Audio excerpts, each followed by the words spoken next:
structure. When you think of org structure, what graphic comes to mind? How about the pyramid, the org chart? Boxes and arrows. How we group things together by function, by product, by location, how we group things together. Well, as soon as you put a box around something, what do you inevitably create? Boundaries, silos, barriers. What you create is us versus them. Always, always, always. So when you're thinking of your org structure, here's what I want you thinking of. How do we manage the space between the boxes? How do we manage the space between the boxes? This is where the battles, this is where the breakdowns often occur, the space between the boxes. But we're so concerned with who's inside the box, how are we measuring it, what are they trying to produce? We forget this is where the problem is, the space between the boxes. Let me give you 4 ways to manage the space between the boxes.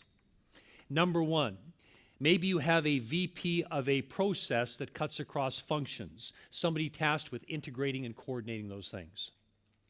For example, a number of companies now have a VP of the customer experience to ensure that whether you as a customer is touching sales, warranty, customer service, accounting, you get a similar standard of performance.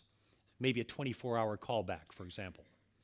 Number 2, you take frontline employees, supervisors, and put them on a cross-functional team to deal with common issues. If customer complaints is an issue, you take a couple people from customer service, a couple people from operations, a couple people from sales, and you put them on a cross-functional team to deal with that. Number 3, you take the people who head these boxes and you handcuff them together with part of their variable remuneration.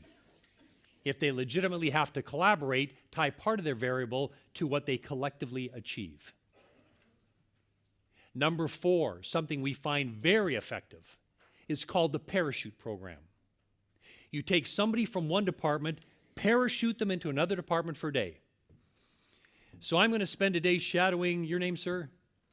Dominic? I'm going to spend a day shadowing Dominic, figuring out how what I do impacts him, how what he does impacts me.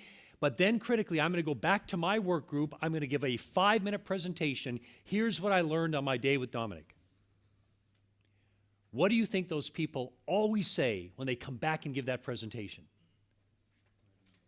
And you know what? They use those exact 4 words. I had no idea.